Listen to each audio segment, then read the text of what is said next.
Certain time period आने के बाद वो खत्म भी हो जाते हैं। एक टाइम पीरियड आएगा जब वो बिल्कुल खत्म हो जाएंगे, सारे एग्स खत्म हो जाएंगे और एक फीमेल खुद को रिप्रोड्यूस करने के कैपेबल नहीं रहेगी। जब एक लड़की एम्ब्रायो होती है तभी उसके अंदर oogenesis हो जाता है। oogenesis का प्रोसेस स्टार्ट हो जाता है बच्चा। 3 लेयर्स बन जाएंगी, primary follicle, secondary follicle and then tertiary follicle. Hello मेरे प्यारे बच्चों, स्वागत है आपका अपने YouTube चैनल पर। आशा करती हूँ आप सभी स्वस्थ मस्त और अपनी अपनी पढ़ाई में व्यस्त होंगे। होपफुली होंगे आप लोग लेक्चर्स को कंटिन्यू देख रहे होंगे, फॉलो कर रहे होंगे और चीज़ों को अपने माइंड में सेट कर रहे होंगे, क्योंकि आपके बोर्ड्स आपसे ज़्यादा दूर नहीं है। बोर्ड्स नज़दीक आते जा रहे हैं जैसे जैसे टाइम बीतता जा रहा है। तो बेटा प्लीज़ स्टे कनेक्टेड। जैसे जैसे नई नई वीडियोस आए सारी वीडियोस को देखो, लेक्चर्स को देखो। कोई भी डाउट है कमेंट सेक्शन में मेरे से पूछो और हर चीज़ को क्लियर कट करते हुए चलो, क्योंकि अब आप एक बार पढ़ लोगे तो आप इतना पढ़ लो कि रिवीजन के टाइम पे आप यूं झट से चीज़ों को इजीली समझ जाओ। इसीलिए do subscribe the channel, bell icon दबाओ, जिससे कि जब भी मेरी न्यू वीडियो आए तो आपको नोटिफिकेशन आ जाए, जिससे कि आप साथ के साथ अपना चैप्टर रिवाइज कर कर चलते रहें। क्लियर क्लियर बेटा। तो लास्ट लेक्चर तक हम लोगों ने पूरा का पूरा गैमेटोजेनेसिस में स्पर्मेटोजेनेसिस, oogenesis पढ़ लिया है। आज हम लोगों को पढ़ना है the structure of ovum, not sperm, the structure of ovum या फिर एग या फिर ओवम का हम लोगों को स्ट्रक्चर पढ़ना है। कैसा दिखता है, कौन कौन सी लेयर्स रहती हैं, किस लेयर की क्या फंक्शनिंग रहती है, एक एक करके सब कुछ पढ़ेंगे। क्लियर। तो बेटा है इज द ओवम कुछ ऐसा दिखता है, एकदम सर्कुलर शेप में दिखता है। ऑब्वियसली एग है, अंडे जैसा रहेगा, है ना। तो बेटा ऑब्वियसली गोल ही रहेगा, तो ऐसा सर्कुलर शेप का होता है। बहुत सारी डिफरेंट लेयर्स होती है और हर लेयर कुछ ना कुछ फंक्शनिंग परफॉर्म करती है। तो आज हम इस लेक्चर में यही देखने वाले हैं कि कौन सी लेयर क्या फंक्शनिंग करती है। क्लियर। तो let's get into the video without any further do. ठीक है। The first is corona radiata. This is the corona radiata बेटा। सबसे बाहर वाली लेयर ऐसे थोड़ी सांपों जैसी जो लेयर बनी हुई है, दिस इज कोरोना रेडिएटा। ठीक है। ये क्या है? The outer layer of the ovum made up of epithelial cell. मतलब हमारा ओवम है, ऑब्वियसली हर किसी की आउटर लेयर होती है, देन इनर होती है। हम लोगों ने यूट्रस में पढ़ा था ना बेटा, 3 लेयर्स थी यूट्रस के अंदर, पढ़ा था ना। तीनों लेयर्स के नाम मेरे को कमेंट में करके बताइए कि कौन कौन सी लेयर्स हम लोगों ने पढ़ी थी, अगर आपने थोड़ा सा भी पढ़ा था तो। ठीक है। तो the outer layer is corona radiata. किससे मिलकर बनी हुई है बेटा? ऑब्वियसली एपिथेलियल सेल्स से मिलकर बनी हुई है। यहाँ पर एक चीज नहीं लिखी हुई है, बट बेटा इसका काम क्या रहता है कि हमारा जो एग होगा ना उसको प्रोटीन न्यूट्रिशन प्रोवाइड करती रहती है मैच्योरेशन के दौरान। ऑब्वियसली भाई उसको भी तो भाई एग है भाई, उसको भी तो चाहिए ना खाना पीना अपना अच्छा खासा, तो प्रोवाइड करती रहती है। Clear. Corona radiata, this is the corona radiata. बेटा देख लीजिए, विजुअल होकर चीजें ज्यादा अच्छे से समझ में आती हैं। The next layer is the inner, the second layer is zona pellucida. क्या नाम है बेटा? Zona pellucida. बेटा मैं आपको ना इसकी एक खास बात बता देती हूँ, ये लेयर हमेशा नहीं रहती, ये थोड़े टाइम के लिए लेयर आती है, कुछ सर्टेन टाइम पीरियड के लिए डेवलप होती है लेयर। क्या काम है देख लेते हैं। The thick membrane exist for some time post fertilization. मतलब जैसे ही फर्टिलाइजेशन हो जाएगा, एग और स्पर्म आपस में मिल जाएंगे, फ्यूजन हो जाएगा, उसके बाद ये लेयर डेवलप होगी। ठीक है बेटा। ये जो जोना पेल्यूसिडा होती है थोड़े टाइम के लिए ही रहती है आफ्टर पोस्ट फर्टिलाइजेशन। ठीक है बेटा, मतलब आफ्टर फर्टिलाइजेशन, है ना। पोस्ट फर्टिलाइजेशन इवेंट में ये बहुत ही इंपॉर्टेंट फंक्शनिंग परफॉर्म करती है, which is the protection of developing embryo. मतलब जब हमारा एग फ्यूज हो गया, फर्टिलाइज हो गया, हमारा एग और स्पर्म ने फ्यूजन कर लिया, फर्टिलाइजेशन हो गया, उसके बाद बेटा जायगोट बनेगा। जायगोट बनने के बाद क्या बनता है बेटा? एम्ब्रायो बनता है। और वो एम्ब्रायो कहाँ जाकर इम्प्लांट होता है बेटा? यूट्रस में जाकर इम्प्लांट होता है। ठीक है। ये तो सभी को पता है, मैं बता चुकी हूँ आपको जब मैंने फीमेल रिप्रोडक्टिव ऑर्गन पढ़ाया था कि जो हमारा फर्टिलाइजेशन होगा फैलोपियन ट्यूब में होगा, देन उसके बाद वो जायगोट बनेगा। जब तक वो एम्ब्रायो बनेगा वो कहाँ जाकर इम्प्लांट होने वाला है? यूट्रस में इम्प्लांट होने वाला है। तब जब तक वो इम्प्लांट नहीं हो जाता अच्छे से, उस पूरे एम्ब्रायो की प्रोटेक्शन का जिम्मा किसने संभाल के रखा है बेटा? जोना पेल्यूसिरा ने। Protects the embryo till it implant in uterus. बेटा क्या लिखा हुआ है कि जब तक हमारा एम्ब्रायो इम्प्लांट नहीं हो जाता है अच्छे से यूट्रस में, तब तक प्रोटेक्शन कौन प्रोवाइड करने वाला है हमारे ग्रोइंग एम्ब्रायो को? जोना पेल्यूसिरा। और क्या लिखा है? Outer protective layer.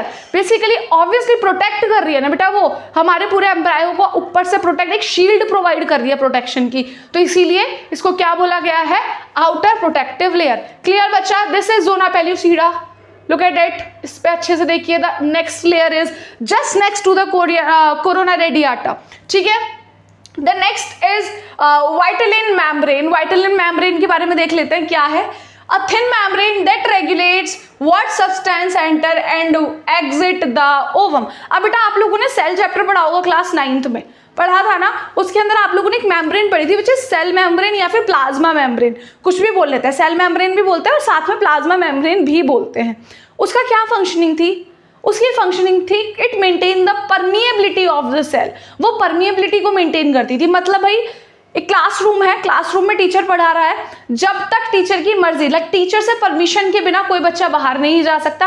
I am talking about school, not colleges. College में तो कोई भी कहीं भी इधर उधर भागता है।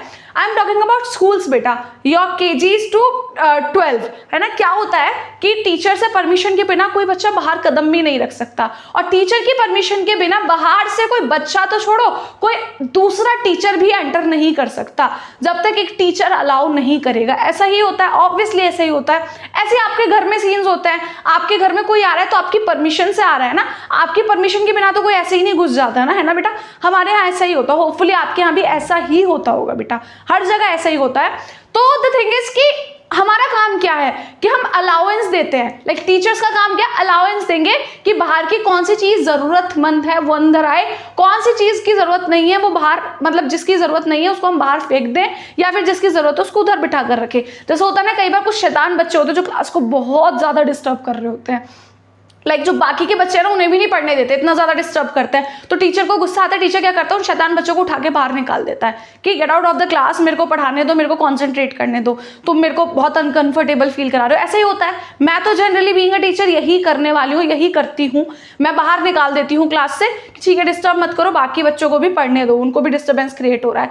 तो ऐसे ही सेम यही काम होता है किसका? हमारी वाइटलिन मेम्ब्रेन का काम यही है कि यही डिसाइड करेगा यही डिसाइड करने वाला है कि कौन सी चीज ओवम से बाहर जाएगी, कौन सी चीज ओवम के अंदर एंटर करेगी। क्लियर? तो इसका परमिएबिलिटी मेंटेन करने का काम है बेसिकली। उसके बाद the next is ooप्लाज्म।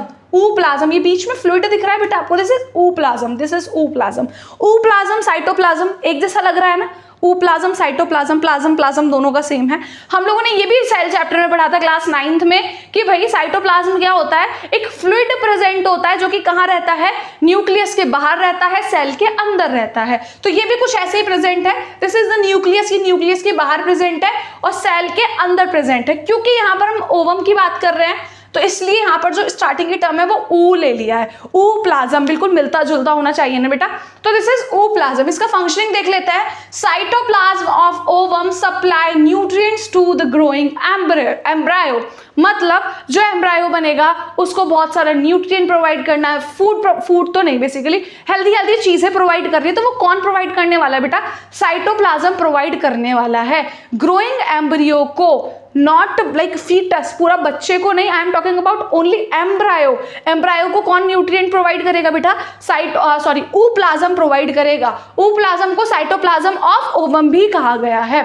The next is, ये बड़ा सा सर्कल दिख रहा है आपको बेटा, दिस इज जर्मिनल वेसिकल। क्या है बेटा? Germinal vesicle. तो जैसे हर सेल के अंदर एक न्यूक्लियस प्रेजेंट रहता है, ऐसे ही एग के अंदर भी उसका एक न्यूक्लियस प्रेजेंट है जिसको क्या बोला गया है बेटा? Germinal vesicle. क्योंकि न्यूक्लियस क्या होता है बेटा? ब्रेन ऑफ द सेल, सारी इंफॉर्मेशन अपने साथ कैरी करके रखता है। ओवम को कौन सी इंफॉर्मेशन कैरी करनी है बेटा? जेनेटिकल इंफॉर्मेशन कैरी करनी है ना, ऑब्वियसली ना, तभी तो वो हमारे सेक्स सेल्स बोले जाते हैं, तभी तो बोले जाते हैं क्योंकि उनके पास सारी जेनेटिक इंफॉर्मेशन रहती है हमारी बॉडी की, है ना? तो इसीलिए जो हमारा ये होगा ना जर्मिनल वेसिकल, जर्मिनल वेसिकल, इसके पास क्या होगी, सारे के सारी जेनेटिक इंफॉर्मेशन इकट्ठी रहेगी इसके अंदर। यही लिखा हुआ है contain genetic material, genetic material contain करके रखता है विच इज डीएनए बेटा, विच इज डीएनए। बेसिकली दो सेल्स का फ्यूजन नहीं होता, दो न्यूक्लियस का फ्यूजन होता है। हम लोगों ने पढ़ा था ना, स्पर्म के भी हेड में था न्यूक्लियस प्रेजेंट था, पढ़ा था हम लोगों ने। अगर अभी तक आप लोगों ने देखा है तो स्ट्रक्चर ऑफ स्पर्म वाली वीडियो देख कर आइए। तो बेटा क्या होता है कि इसके अंदर प्रेजेंट रहता है जेनेटिक मटेरियल बहुत सारा। क्लियर? अब the next is germinal spot. इस न्यूक्लियस के अंदर भी एक छोटा सा स्पॉट प्रेजेंट है जिसको क्या बोला है, जर्मिनल स्पॉट। हर न्यूक्लियस के अंदर वाला जो मैटर होता है बेटा उसको न्यूक्लियोलस बोला जाता है। ऐसे ही यहां पर न्यूक्लियस के अंदर वाला जो मटेरियल है उसको क्या बोला गया है, न्यूक्लियोलस बोला गया है। That is it. सिंपल था, बहुत सिंपल था। अगर आप लोगों ने सेल चैप्टर पढ़ा है ना, बिल्कुल उसी की तरह था कि एक प्रोटेक्टिव लेयर है बाहर वाली, देन उसके बाद परमिएबल वाली लेयर है, उसके बाद ऊप्लाज्म मतलब साइटोप्लाज्म है, जर्मिनल स्पॉट है और साथ में हमारा